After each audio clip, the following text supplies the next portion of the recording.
Every private practice owner should own the building they're in. Today, we're talking to Colin Carr.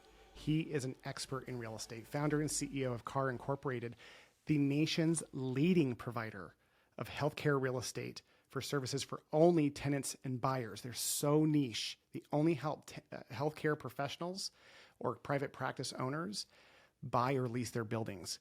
And we're going to be talking about how to avoid the biggest mistakes that private practice owners make when it comes to leasing and buying. We're going to talk about why buying is so important, no matter what the market is, when the best times is to join the real estate game, where you are in your stage of business, and how that could influence whether you buy or lease.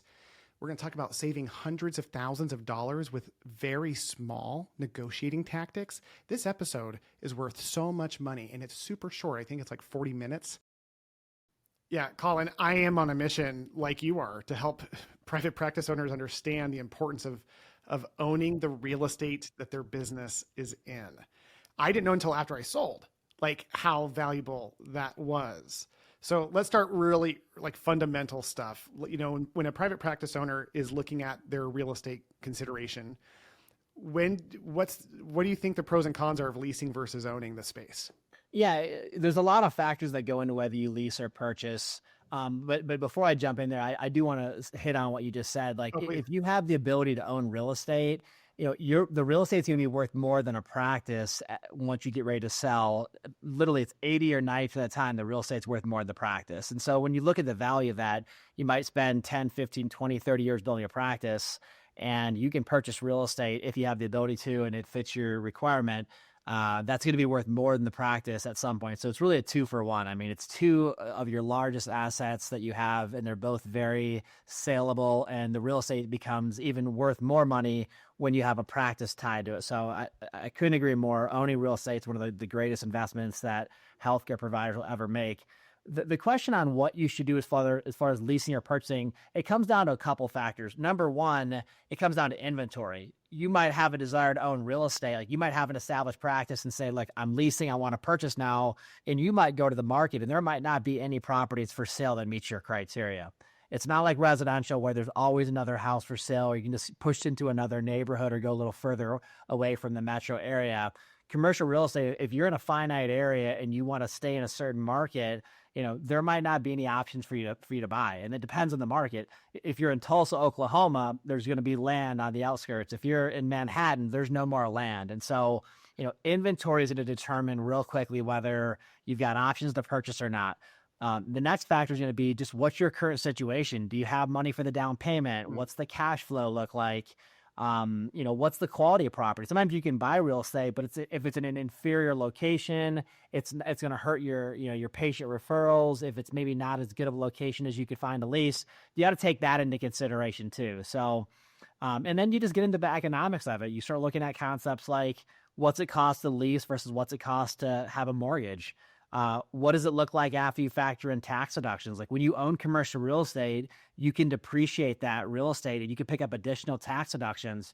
What does it look like after principal pay down? You know, when you cut a check to a landlord, that money goes to the landlord. When you cut a check to a lender, like a mortgage company, a portion of that pays down principal, and every month your net worth goes up. So you can take a portion of that principal away from the payment, say this is really just the forced savings account. And so the numbers are going to tell a different story. You might start out and have a lease that's $5,000 a month, a purchase that's $10,000 a month, but after depreciation, after some of the deductions, after principal pay down, the effective cost of owning might actually be less than leasing. And so you've just got to run the numbers and say, what's the actual cost of owning versus leasing?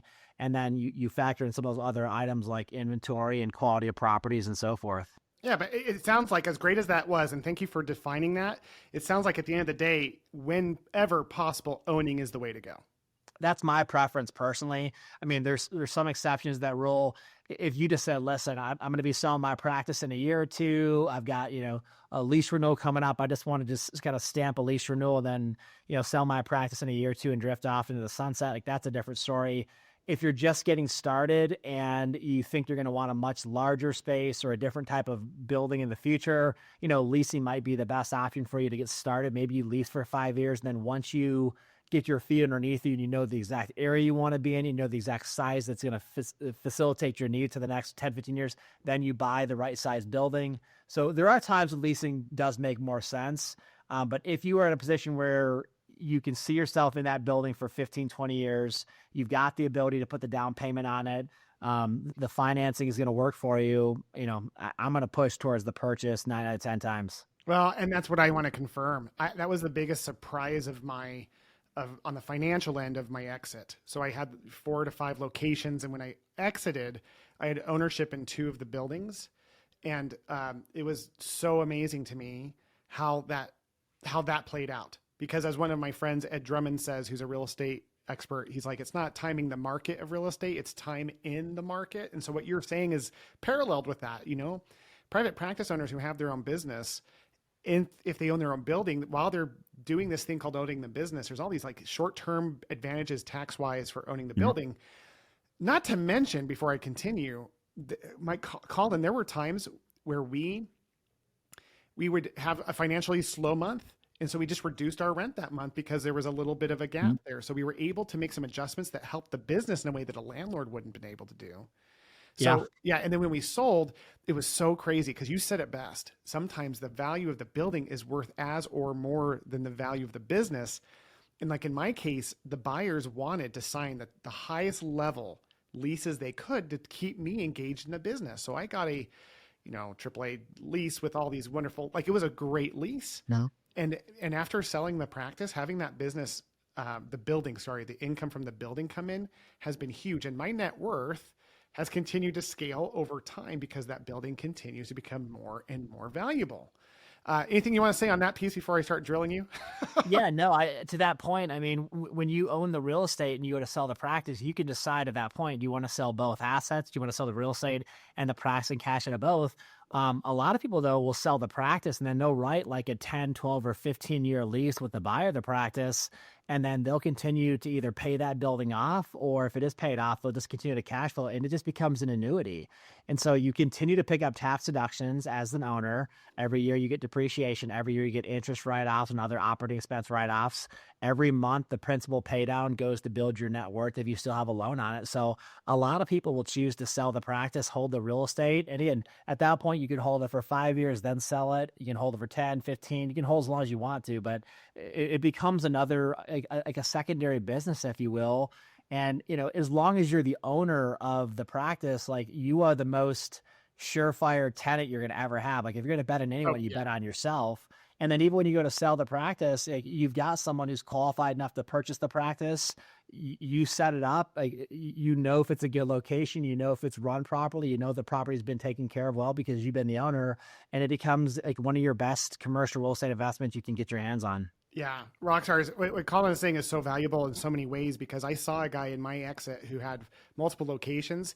He used the money that he got for his practice to pay off the remaining portion balances on his commercial real estate loans, which is, by the way, there's controversy in that, but he did it because he wanted the passive income. So it's like Colin said, it's like having this whole other business that doesn't require effort. Like that was the thing. It's like it continues to grow value without you doing, there's some property ownership steps, but they're so small. Yeah. And you can hire companies that are out there. There's great ones I can recommend. But ultimately, there's this idea of like you're putting very little effort into this growing net worth, and then the passive income. This guy was receiving multiple 6 figures every month because he had sold his business and then set up these crazy cool leases, and just the freedom it creates. I always tell people, if you're going to start a business, buy the building. So, Colin, my question to you is, you're obviously recommending that even still with the interest rates being where they are now versus where they were. Let's talk about real-time investments for people who are like, yeah, but aren't interest rates rising? What do you say to those people who are in a position where it would probably make sense for them to own a building, but like they're concerned about the market? Yeah, that's great. So here's what I tell you. Interest rates right now are very fair. If you're to compare them where they were 4 or 5 years ago, that's the lowest they've ever been in the history of interest rates. And so it's not a real good comparison. No. If you look at a historical chart of the last 20, 30 years, like, the markets go up, markets go down, rates go up, rates go down. You can't anchor to where they were 3 or 4 years ago, because that was an anomaly. Where they're at today, if you're purchasing commercial real estate, To get an interest rate like at maybe 5.5, 6.5%, even 7, like that's still a very fair interest rate. And the bottom line is, we know a couple of things. We know the market's going to keep moving. We know rates are going to go up and down. If rates are higher than you want, you still transact, you still buy the right building at the right time, and then you just simply refinance it. I mean, if rates come down in 6 months or a year, then you refinance it. And it's not hard to figure out. So, savvy real estate investors don't sit on the sidelines indefinitely just because rates are not where they want. They still buy good properties, and then they just wait for the market to adjust. And then when rates go down, they capitalize, they refinance properties, then all of a sudden things make more sense and they're even more profitable. So, I mean, we're not seeing any slowdown. Now, again, if rates were 12%, yeah, you would see less people being able to afford the same amount of real estate. You'd have to either, downsize the size of the building or the purchase price to make the numbers work. But I mean, you're talking about interest rates like in, again, the high 5s, 6s, maybe a high 6 or a 7, depending on if it was an SBA loan or something was unusual about it. I mean, a 6% interest rate, that's as normal as it gets. I mean, that's still a very good interest rate. You can't compare it to when rates were at 3%, because that was the product of a lot of crazy things happening. And that's just not where we're at today. Yeah, it's so funny that you mentioned that. I think the key thing you said earlier, Colin, was this idea that this is for people who are going to be in their business for a while. Like if you have 10 years minimum. And here's a story to illustrate your point. My first commercial building that I purchased for my physical therapy practice was in 2006. Nice. I bought at the peak of peaks before the crash of crashes. We bought our building. It was a $500,000 building for 2,000 square feet back in 2006. Literally in a year and a half, it was worth half that much. People were selling around for under $250,000. I was aware of this. I wasn't thrilled about it, but it didn't bum me out, because I knew this was a practice that I was going to be growing for decades, at least a decade. And a decade's a long time, so like for me, what we still, even then, enjoyed having the control of the mortgage. I think the key thing there was that we could afford the initial payment. That was big, because as things fluctuated in that practice, and it fluctuated. That was a secondary location for us. So we were learning how to be real business owners at the time. So like the profits would rise and fall. And there was times where we cut rent down, but we were always able to pay our loan. That was the big thing. But then, it fast forward to 2018, and we actually ended up selling that business just a couple of years ago, or the building. We sold the business in 2018, but then we kept the mortgage, or the renter income on that. And then we decided to leverage that into buying more real estate. So me and my partner sold that building, and we ended up selling it for a profit that was more than what our initial loan was. Yeah. So it's just kind of like a really cool illustration of what you said, is like when people are listening, they're like, I'm worried about timing the market. It's not timing the market. It's time in the market. The bigger question I want healthcare providers to ask is, where is healthcare going in the next 10, 20 years? If they're going to be in their business for 10 to 20 years, where's healthcare going? Nowhere. So as long as they're going to stay in it and grind through the normal crap with insurance or whatever they're doing, there's going to be a return on that. So what I love about you guys, and I mentioned this in the introduction, is that you guys specialize. Like, you are the most niche, and you're the biggest in the country that specialize in helping doctors and healthcare company owners find the right real estate options for them. So how does you being specialized provide, additional value for people that you work with? Yeah, I appreciate the question. So, it's very similar to healthcare. I mean, if you want to, get braces, you're not going to go to an oral surgeon, you go to an orthodontist. If you're going to get your hip replaced, you're going to go to an orthopedic surgeon. Like everyone's got, their own lane in some form of healthcare. It's the same thing for physical therapy. Like you're going to a physical therapist because they're trained in a way that helps you get back to your prime, or to help you get beyond anywhere you've ever been before, recovery from a surgery, an injury, whatever it might be. You're not going to a family practice doctor for that. You're going to a physical therapist. So it's the same thing for us. Like, all we do is specialize in representing healthcare providers. We're only on the tenant and buyer side. We don't do any landlord or any seller work. And so the first thing that comes up is we just don't have conflicts of interest. Like, that's the number one thing that you have to be aware of. That's a big one. because people will drive around and call on a building, or they'll get online and search a database and they'll call the listing agent. The listing agent will start facilitating information. We'll have to show you the property. And all of a sudden that person doesn't realize the person you're talking to has a legal obligation, a fiduciary obligation to help the seller or the landlord maximize their profitability. Meaning they're going to take you for the highest lease rate, the highest purchase price, the lowest concessions. They have a legal obligation basically to punish you in the negotiation. And so the person's not going to be an idiot. They're not going to tell you that. And they're going to be gracious, cordial, accommodating. They're going to follow up with you. And you're going to say, this guy is really nice, or this lady's really nice. They're legally working against you. And so once you realize that you can't be in a situation where there's conflicts of interest, that's paramount. And then you get to the place where you realize that you've got to have specialized representation. You got to have an advocate on your side of the table who knows what they're doing, who understands how to maximize your upside. How do you get the most competitive lease rate or purchase price? How do you get the highest level of concessions? How do you avoid getting, stuck in pitfalls, delays, or traps that people fall into all the time when they don't know what they're doing? And you realize how much money is really on the line. That's the foundation of our business. Yeah, and it's so true. I had a situation like that where I had a real estate agent who was working both sides of the thing, and they weren't even healthcare specific. And that lease was so disappointing compared to these other leases I had. And I really value that part of being hyper specialized. You niche, and that's where the value comes in. So let's talk about mistakes then. What are the most common mistakes that private practice owners make when they're purchasing their real estate? Yeah, absolutely. So I'll give you 3 or 4, and these are going to apply to whether you purchase or lease. It's kind of the same thing. The very first one is do it yourself. It's the doctor or the administrator that says, totally. I don't, I'm a smart, intelligent person. I know how to pick up a phone. I know how to send an email. I can negotiate. I can sign a lease. You can do every one of those things, but you can't do them as well as someone who specializes. So the number one mistake we see people making is they just do it themselves. And yeah, I can pull my own teeth. I have a pair of pliers, and I can have my son jump on my back and adjust my back. I can do a lot of things myself, but I'm not going to get the same result. No. So the do it yourself is number one unequivocally.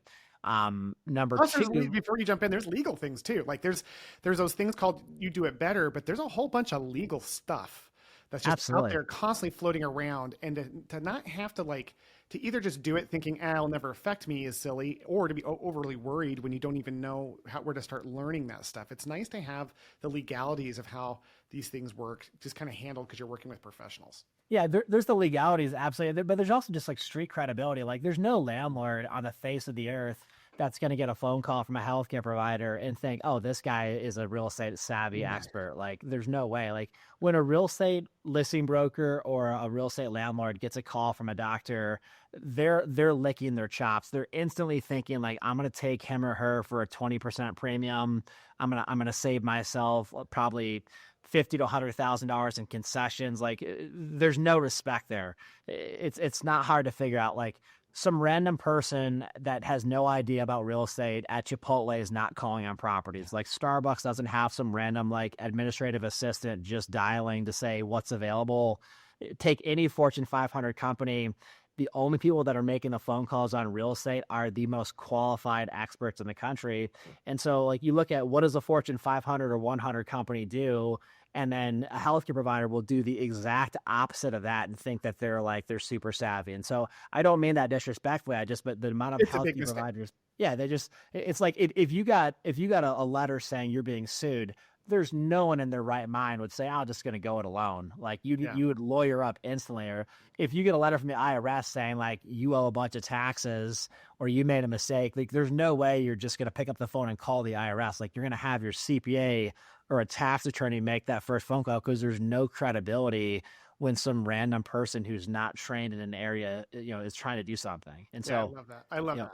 The do it yourself is by far number one. The number 2 mistake, and this is one that's probably going to surprise people because it's very different than most people think, is they don't know how to negotiate. They'll pick one property and they'll just start trading paper or submitting offers. And the problem with that is there's no benchmark or plumb line to measure the deal against. And so the reason this is contrary to how people think is because in residential real estate, whether you go with an agent or you look online, when you find a property you like, you submit an offer. and it's typical to submit one offer. It's in a contract form. If the seller says, yes, I like it, or they counter you and then you agree, you're in a legally binding contract. There's options for you to get out or to avoid it based upon objections and deadlines and requirements, but you typically pick one property, submit the offer, and if they say yes, you're under contract. In commercial real estate, you negotiate on a non-binding basis in a letter of intent or an RFP, request for proposal. And it's common in commercial real estate to be negotiating with 4 or 5 landlords or sellers simultaneously. And the reason being is you don't have any idea if one landlord is much more motivated than another landlord. You might have 2 properties that are side by side that look identical. Well, one landlord might have bought it 20 years ago and have no mortgage. The other guy is leveraged to the hilt and he can't do the same deal. One landlord might be getting ready to sell their property and they want the highest lease rate, but they're willing to give significant concessions for it. The other guy is going to hold it for the next 20 years and he's willing to do a much more competitive deal because he wants occupancy over lease rate. And so you don't know those things until you negotiate with multiple people. And also too, landlords aren't going to give you their best deal. Like a landlord's not going to come up and say, look, I would do a deal at $25 a square foot if I was pressed. So here's 25. Like, they're going to come at you at 30. They're not coming to 25 unless there's a fear of loss, unless they think they're going to miss the deal, unless they think other landlords that they're competing against are doing the same thing. They're not going to just voluntarily give you a $200,000 rent reduction because you asked them. They have to be pushed into that deal or forced to do it to be competitive with the market. Like nobody just voluntarily gives away hundreds of thousands of dollars. And so you don't do things like that unless you have to. Like if you were a provider, you would never lower your rates or fees or accept a lower reimbursement from an insurance company unless you had to. And so, yeah, and that's the whole idea. And so, but I'll say this and I'll let you jump in. You cannot get to that point unless you have 4 or 5 landlords that you can leverage against each other, put one against the other. And then you've got real-time intelligence coming at you. This guy's willing to do this. This guy's willing to offer this much free rent. This guy's willing to do, these 3 properties are at 2% annual increases. I'm not going to pay 3.5 with you. You don't have that information unless you are in the market with multiple landlords and multiple offers going back and forth. Yeah, I love that. It seems like to me, from what you just said, there's a lot of reasons why you'd want to work with a professional who's hyper niche in this space. If you're going to be purchasing a building as a private practice owner, there's all these things that you mentioned, but you really hyper focused on the negotiation part of it. Like there's all these legalities, there's all these different steps. But when you were talking right now, I got a real sense that like negotiating is a different level at these commercial real estate pieces. So how much is really on the line? Like when people are thinking about negotiating, what does that look like? I think you gave a good example, for example, but is there anything else you would add to that? Yeah, I mean, there's a couple $100,000 that are in play in every transaction, and that number catches people off guard. They either are surprised by it or they don't believe it. But how do you get to that like number? Like I'm sure use some scenarios that would paint that picture. So let's say the space is 3,000 square feet. That'd be a standard commercial real estate space for a lot of different types of practices, whether it's physical therapy or other uses. If you overpay by let's say $3 a square foot, which that's super easy to overpay by that amount of money. That's only like a 10% difference on lease rate for a lot of properties, like a gross lease rate of 30 a square foot, or even a base lease rate of 30 a square foot. If you overpay by $3 a square foot, $3 a square foot times 3,000 square feet, that's $90,000 over 10 years. So that's just the lease rate. If you have an annual increase, let's say that's at 3.5%, and you could have paid 3% or 2.5%, and you're on an inflated lease rate already, like there's tens of thousands of dollars more in annual increases that you could have avoided. If you miss out on a couple months of free rent, like not just free build out period, but actually free rent to start your new deal, I mean, it's not hard to figure out. I mean, every month of free rent, $30 a square foot on 3,000 square feet, that's $7,500 a month. If you only got a month or two of free rent and you could have received 4 or 5 months of free rent, there's another $25,000, $30,000. Wow. And so you start getting into things like build out allowances, like to renovate a space. There's a number of other concessions that are available. And so again, you take 90,000 here, 20,000 here, 30,000 there, and you add it up. It's very easy to come up with a couple $100,000. But even if it was just 50,000, let's take it down to the most lowest number you could imagine. Like, who wants to lose $50,000 if you didn't have to? And much less hundreds of thousands of dollars plus like terms. I think the other thing that goes in negotiating that I experienced was this idea of like having a professional negotiate terms, because there's the deal and then there's the terms. I coach people on how to sell their practices. I could, I tell people all the time, who here would sell their business for $10 million, right? Every hand goes up. It's like, okay. And then I start going through terms with all these clawbacks and like provisions. Yep. And very quickly, there's not a single hand raised. So you have like the money that's being left on the table. And by the way, that's scary. $3 a square foot more. Like I could see a private practice owner going, oh, that's not that big of a difference, 10%. Yeah. But we're talking 6 figures of difference. And they're the ones, because they know you don't have a representative, they're the ones saying like, well, let's see if he takes it. Yeah. And they'll say stuff like they'll say, this is the lowest rate in the center. Like I've never done this deal before. Like, man, they'll say things like, man, you're a really good negotiator. I mean, it's literally like, I joke around.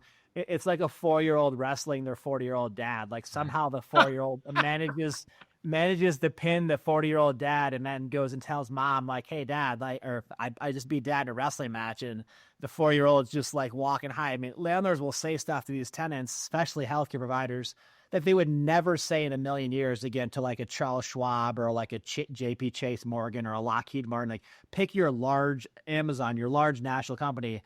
They would never say things like that because they know that you can call the carpet, but they'll say things like, well, we don't do free rent here, or everyone has a 4% annual increase. Or if I do this deal with you, like you got to promise not to tell anybody because you'll have the most competitive lease rate. And they're just literally lying right to the doctor's face. You say, well, why do they do that? Because they can, and they want the money. Like they don't care about the doctor. Like they know ego with medical professionals, especially certain types of docs, where it's like, wow, you really got me pinned against a corner. And the doctor's like, yeah, I did. Another score for Surgeon Bob. Like it's one of those where literally you have no clue that you're even being played until you have someone come in who's an expert. And they would never say that. Wow, Colin, you guys really got our lowest rate. We never go this low. They would never do that crap. They'd feel like, fine, let's just go with it. If it's really. Yeah, no, and that's a great point. And we can tell we get their lowest lease rate because they get emotional and they start getting upset. And we start getting landlords that like you would think these guys could control their emotions at a higher level, but they a lot of times can't. And so it's a very different story when you start to really poke the bear. But another way you get there too is like we go and interview other tenants. Like we'll figure out what's going on. We'll look at vacancy rates. I mean, you get a landlord that's got 2 or 3 vacant units. And if you're in a lease renewal and you might be giving them another vacancy if they don't bring terms that are competitive enough, like that's serious leverage. Like they don't want to go negative $8,000 or $9,000 a month because they didn't give you enough free rent. Like you can leverage the loss factor or the fear factor of these guys can't afford to lose you. But again, you don't get there unless you have other options. You know how to play the game and you know what's going on with the market. I looked a word up while you were talking right now called leverage, because leverage is something that we all hear this word. These are words that we all hear in business and many people get a sense of it. So they just move on. Here's what the definition of leverage is, guys, because I learned this recently in great depth when one of my friends was in a heavy negotiation over $100 million deal. Leverage is the exertion of force by means of an object used. And that's like actual leverage, meaning like if you're using a lever. Finance is a different definition, but it's essentially using something for maximum advantage. When you have leverage, you have momentum and capabilities that you wouldn't have otherwise. And it's not about, when we hear the word force in healthcare, we're like, oh, I don't want to be a jerk. It's like, that's not what it is. Mm-hmm. We're talking about leveraging the reality around us to get the best rate possible. We never want to get into the point where the people on the other side are feeling screwed. But that's what you're saying is that that's not what they're talking about. Their modus operandi, in the vast majority of all cases, is to get the best rate possible so that they can make the most money off their people that are renting to them. So if we can use leverage to create a space of equality and to get a really good deal for all that's fair market value, that's what we mean by leverage. And that's where hundreds of thousands of dollars come into play. I mean, so it's interesting because as you're talking, I'm like, okay, private practice owners reach out to you when they want to buy a building. But you're also saying reach out to you when they're ready to renew. Yeah, the number one transaction where health providers lose money at the highest level, unequivocally, are lease renewals. It's the number one Wow. transaction. And there's a couple reasons why. Number one, most healthcare providers signed a bad lease to start. Like they did not capitalize. Like, maybe they got a good deal or maybe they had great representation. That definitely happens. But the vast majority sign leases that are above market. 99% of all leases have an annual increase. So if you sign a lease that's $2-3 a foot above market, and then you have above market annual increases, and then every, for the 9 out of the 10 years of your lease, it ratchets up. By the time you get to that 10th year, you're way over market now. You started out $2-3 a foot above market. Now you're way over market. And then they just sign off on their next lease renewal. And so a lot of healthcare providers don't realize this. Everything's in play on a lease renewal. Free rent's in play, renovation allowances in play, lower lease rates in play. And you have to ask the question, if you move out of the space, what is it going to cost the landlord to release that space? How long will it sit vacant? How much money will they lose when it goes vacant? How much time will it take to release it? If the new person needs a build out, how long will it be in a build out period for where they're not getting rent? And then how much free rent are they going to give? What does it cost to do a new deal? And you add up all that amount of money, and it's significant for landlords. So, that speaks to a significant amount of opportunity. But on the other side of the coin, landlords are going to assume that you don't know what you're doing if you're a healthcare provider. If you haven't hired an agent, you're not serious about moving. So if you're just going it alone and you say, send me a proposal, that's one of the biggest mistakes you could ever possibly make is say, send me a proposal or what would you do for me? That instantly tells the landlord you have no clue what you're doing. And so lease renewals are the number one place where landlords just punish tenants. It's the number one transaction where they make like significant premiums, 10, 15, 20% premiums that they would never make with a savvy tenant. And so, yeah, leasing more tenants and more healthcare providers. Let me say more healthcare providers lose money during a lease renewal than any other transaction. So it's really, it doesn't matter if it's purchasing or leasing, it's any transaction with a landlord or seller, you got to come with your A game, and it's not going to be you coming alone. It's becoming with a savvy real estate agent, exclusively representing your interest that takes you to market and then negotiates on 4 or 5 properties on your behalf. That's amazing. It feels like what people would do in your case is they would be developing more of a real estate strategy as part of their private practice piece. Because when you niche the way that you do, you help people like develop the secondary part of their business that they don't even know that is like just tacking it on to what their main heavy lift is, which is their private practice.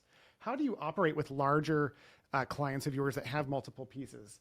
Do you multiple real estate pieces? Sorry, there's a guy that popped up over my window cleaning the window. Like, what is going on? But like, do you strategize with your clients? Like, how do you help them develop if they're really serious about wanting to expand multiple locations in real estate? Like, how do you work with those clients? Yeah, we have a lot of clients that have multiple locations, and we have lots of clients that have dozens. We have clients that have hundreds of locations. Wow. And we've helped clients go from literally 0 to hundreds.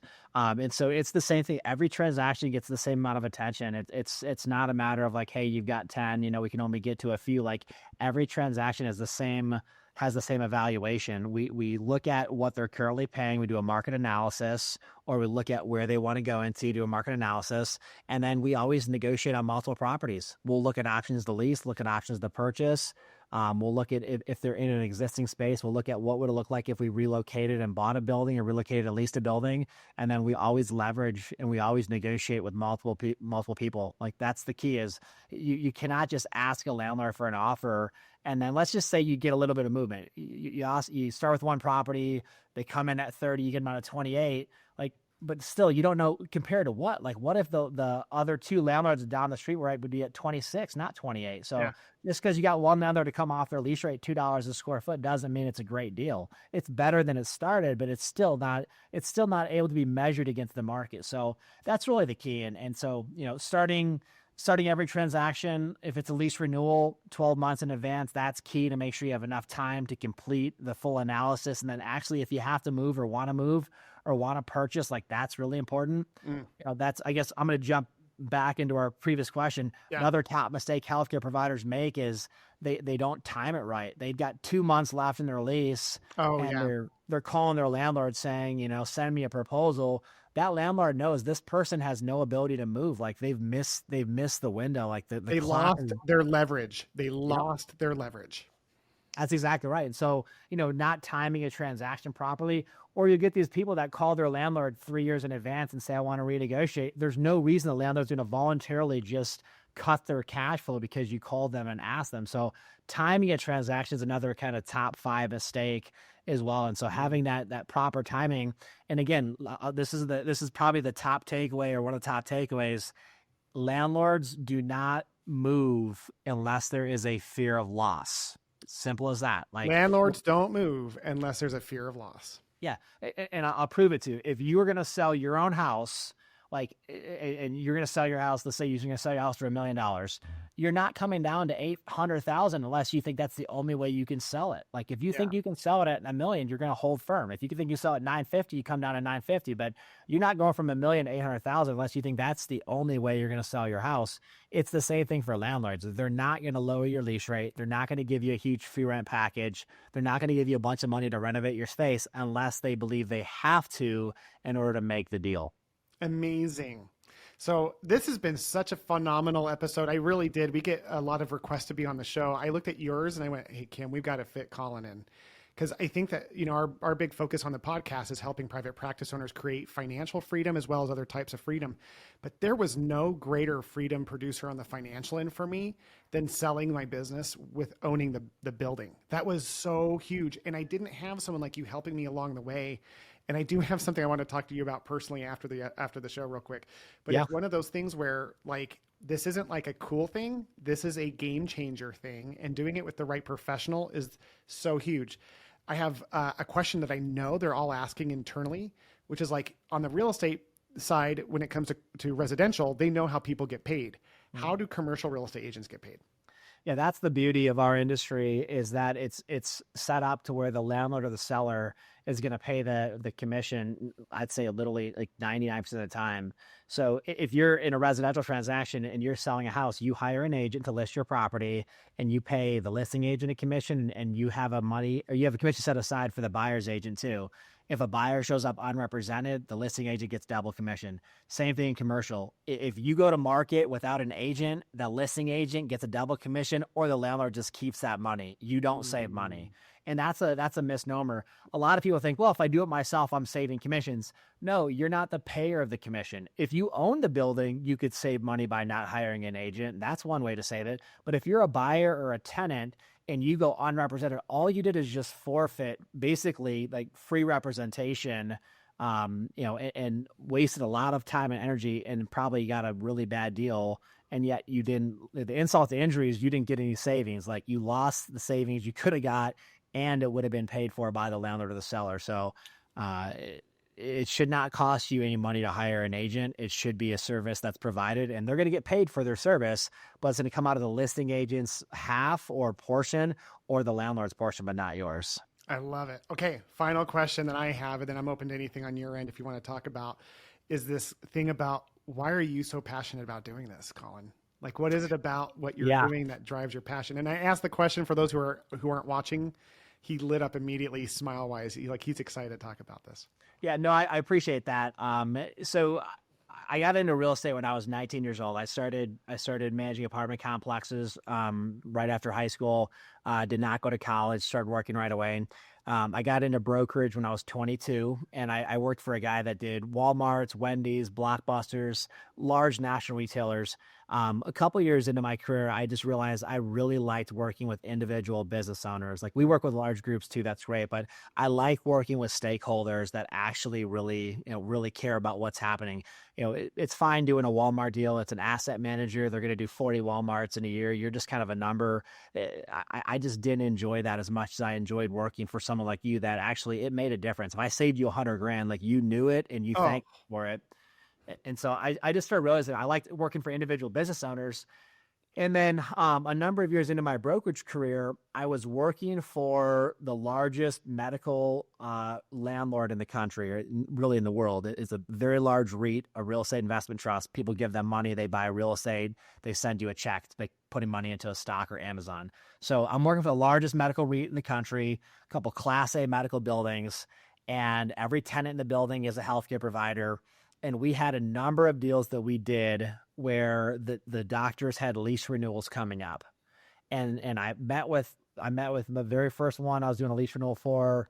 And I asked them, like, do you know the market? No. Have you hired a broker? No. Are you interested in moving? No. Like, I asked the questions different than that, but that was the gist of the questions that I asked. At that point, I know the guy has no possible ability to do anything. He has no leverage, no posture, no skill set. So I go back and I report that information to the landlord, and the landlord's like, great, go back to him at this lease rate. And the lease rate he wanted me to go back was so egregious and so predatory. I mean, not like a slight premium, like a 35% premium. And I mean, like $400,000, $500,000 more rent than this guy should have paid over a 10-year period. And I went back and presented it, and the doctor like looked at me and he's like, well, if this is what the market is, I guess I have no choice. And he just signs off on this deal. Oh no. And I watched this guy lose like 400, 500 grand. And there's more to the story than that, but that's the short. That was the pain of it. Yeah. Yeah. And so, I mean, I did a good job for my landlord. Like, again, if you were selling your house and your broker got you an extra 200, 300 grand, you'd be high-fiving your broker. You wouldn't be like refunding the money to the buyer. Like, that's just the game of real estate, is you get what you can get.